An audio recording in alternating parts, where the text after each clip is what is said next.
Isn't she lovely? Isn't she wonderful? That's how I feel about this amethyst.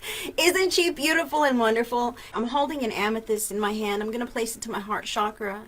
And I'm just going to allow me and you both, as we breathe, to absorb the healing properties of the amethyst. Because amethyst is such a healing, powerful stone.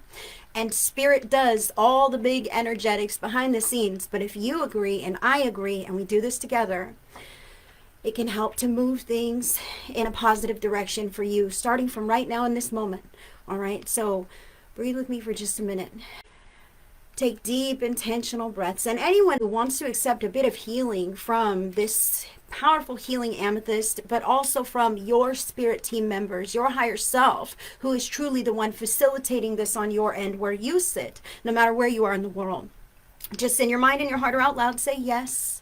And then take a few deep intentional breaths, 3 deep intentional breaths. Expand the chest and abdomen completely. Okay, make sure you completely expand the chest and the abdomen with your very deep breath. You hold it for a few moments and then you blow it out completely. You're exchanging energy, okay? Blow it out completely to rid yourself of whatever's preventing you from this healing that you're asking to receive, okay? And when you exhale so completely, deflate the chest, deflate the abdomen, and force the rest of it out of your lungs. Ooh, even if you have to make a noise like that, okay? This really invests and embodies the energy of the process and will let it land and integrate with you much more deeply. So 3 deep breaths in, as far as you can go, as big as you can go, and then hold it. And then out as much as it will allow and force the rest with the very end, okay? 3 of those.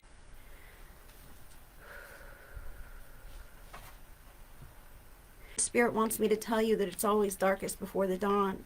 And maybe you feel like you've been having quite a lot of darkness lately because you've been focusing on those kinds of problematic areas. When we sit in the energy of the problem, it's hard to find the solution.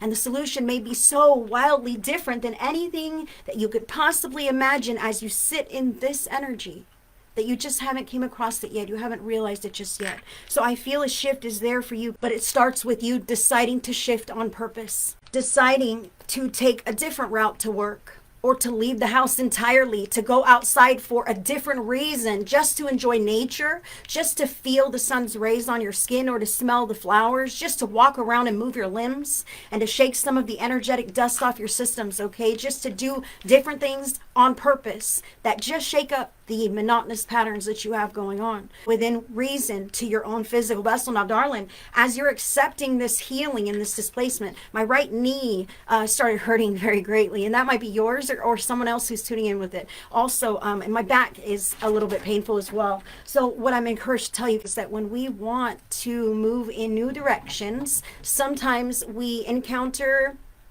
more strife temporarily, because that's exactly the strife that is keeping us from that beneficial future that we desire, okay? And if we clean that up or move away from that or have a healthy boundary around it or tend to it in a necessary way, then that path we want is unlocked and open up for us. And we go, what in the heck? I'm praying for this thing, but instead I have to deal with this problem because the problem is in the way of that thing. It's blocking you from it. I feel like you do have some grief in your heart for past loved ones in your life. And I want you to know that they are very much around you, who's really stepping in to say that you are in charge now.